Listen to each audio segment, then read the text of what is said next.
most people have a family health history of at least one chronic disease. We're talking like cancer, heart disease, diabetes. If you have a close family member with a chronic disease, it then increases the likelihood that you could develop the disease as well. As families come together for the holidays, it really is a good time to talk about more than just what's on the table. It's a chance to talk about family health history as well. Well, to get us talking about how to even start these conversations and why they're so important is Dr. Chad Haldeman-Englert. He's with Cone Health Precision Health. All right, so let's talk about this. Knowing our family history is important. Some people might think, okay, I can't change it, so why am I asking about it? Yeah, so it turns out that the conditions that we tend to have usually are due to a combination of the things that we inherit from like our parents. But it turns out that there's also other influences that can affect how those conditions happen. And so even though you might be someone who might have a family history of something like heart disease or cancer, or diabetes, you can actually do some things that can actually try and make those conditions occur less frequently. We're talking about eating better, maybe exercising, those kinds of things, right? Sleep, yep, exactly. All of Okay, that. so let's talk about how far back we should be looking in our family tree and who we should be including.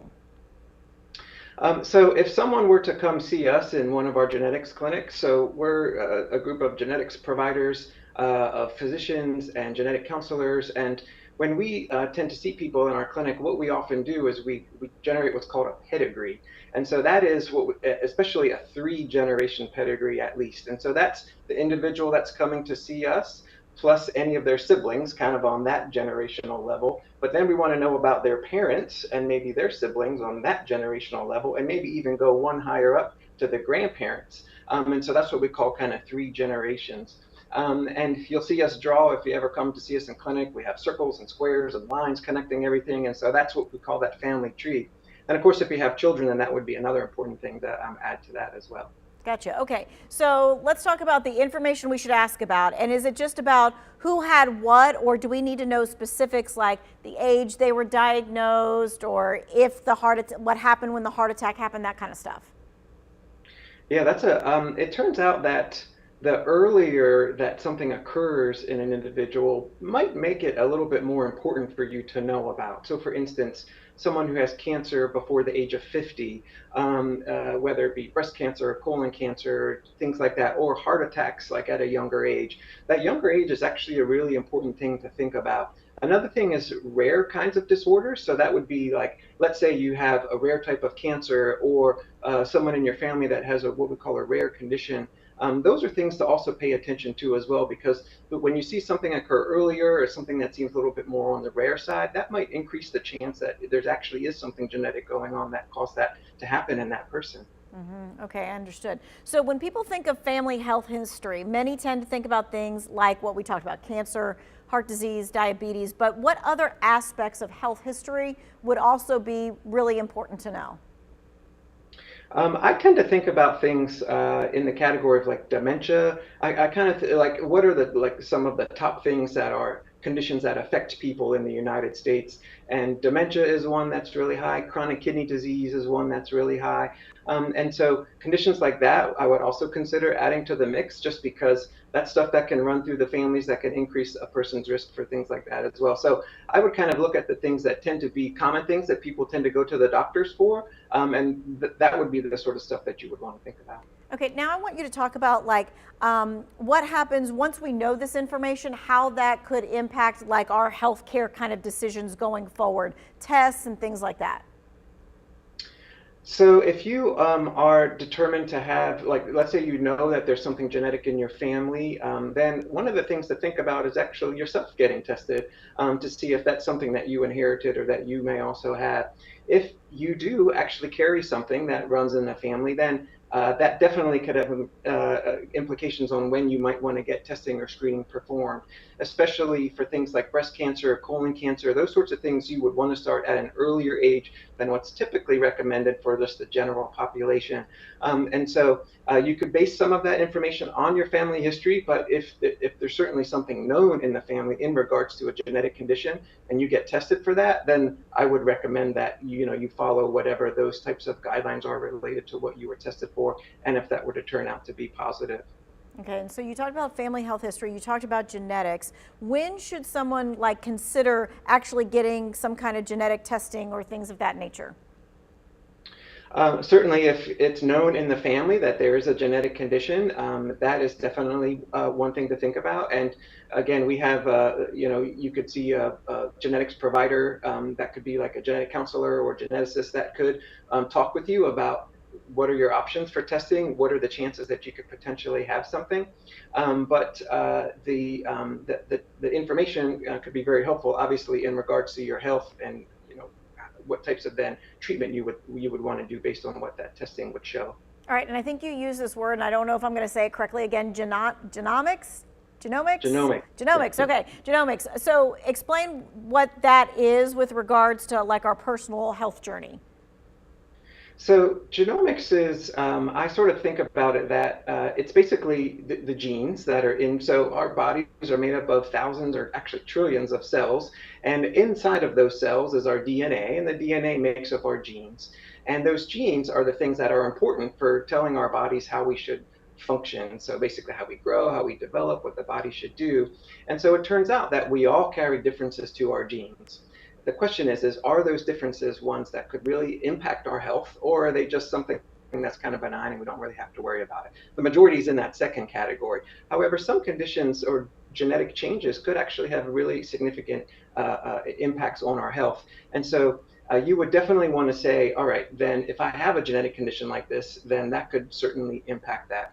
We have at Cone Health, we have a new department that just started called a Precision Health Department, and we're working on kind of having all of our genetic services sort of be expanded to what kind of Cone has already had. And the idea is that we can provide education, we can see patients, and then we also have a program where people can get a free genetic test that's called Gene Connect, where someone could actually identify that maybe they have a genetic change that they didn't even know that they had. And so that's some things that we're trying to do to basically say, maybe it's important to think about these genes because they could be certainly very important to your health. Right. Now, talking with family members, not easy about family health history because sometimes people don't want to talk about their health. So how do we get that conversation started? Sometimes it's good to maybe just talk about the conditions that you have, and then maybe you might want to ask, has anyone in the family ever had anything similar? Like you could say, oh, I was diagnosed with so-and-so, if you're comfortable talking about it, and see if there's anyone else in the family that's had anything similar. Okay, and if someone just does not want to talk about it, what should we do? I sort of say you do the best with what you can, and so sometimes you can go to other family members. One thing I would say is if you're older and maybe want to impart that information to younger generations, I think that could be really important and really helpful. We see a lot of people who come to see us in clinic who basically are there because they're doing it for future generations. Oh, okay, so maybe it's not always just the younger person starting the conversation. Maybe the older person starts the conversation and say, hey, this is what I've dealt with. I want to make sure that you're going to be okay, right? What a loving and sharing thing that is. Perfect. Goes lots of directions. Yeah. Okay, so Thanksgiving Day is National Family Health History Day, so it's a good time to start the conversation, friends, but how often should we revisit it after we've had this initial conversation? I would definitely say at least once a year when you go see your doctor for a visit, or if there's been any big changes in the family that you become aware of. And so mark all that information, jot it down, and then take it to your doctor next time you go. Okay, and so like let's say we have this list, right? Once we've gathered that, then we should wait until our next like regular doctor visit, once a year doctor visit, and then bring that list in? It depends on the condition. If something seems it could be a little bit more serious, then I would probably then actually schedule an appointment to be seen sooner. Okay, especially if you're having some of those symptoms that go along with some of the things that are on there. Okay, Yes, so very let's much talk so. about the steps that we can take to balance family health history with our own personal health habits to reduce. Yeah, so most conditions are due to a combination of our genes and our environment, and that means like the things that we do, our habits, right? So generally, if you get good sleep, you eat mostly unprocessed foods, you have some movement in your day, you have good relationships, and you try and manage stress. If you can do those things, I mean, it sounds like a tall order, I understand, but if you can do those things, that's actually, I mean, you can actually make most conditions kind of almost disappear. And that includes cancer, that includes heart disease, that includes dementia, that includes obesity. So a lot of things can actually be improved by just doing those things, All right. And so, regardless of what your family history or genetics are sometimes. gotcha. Okay. And I think sometimes we think we might be eating good or sleeping enough until we actually get to the doctor and they go, oh, but you need to add this or take away this or whatever else. Okay. So we have just about a minute left. You have any final thoughts on the importance of having these kinds of conversations during the holidays?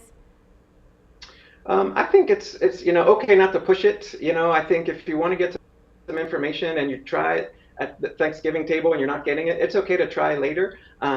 Maybe just follow up with an individual person later. That might be one way to try and get some information. But also, again, I think it's really important to just remember that your genes are not the only thing. It turns out that you can do a lot of things in your lifestyle that can really improve any of the genetic things that run in your family. So the family history doesn't mean, it's not like a end all be all of everything. It turns out you can do a lot of lifestyle habits that are really good for you, and that can make a lot of your kind of family history concerns really go away. Yeah, there is hope. Do not throw in the towel just because that's what's there. Okay. Yeah, for sure. We appreciate your time and your expertise. If you missed any of this, maybe you need to show someone in your family this interview. It's going to be in the To Your Well-Being section of our website.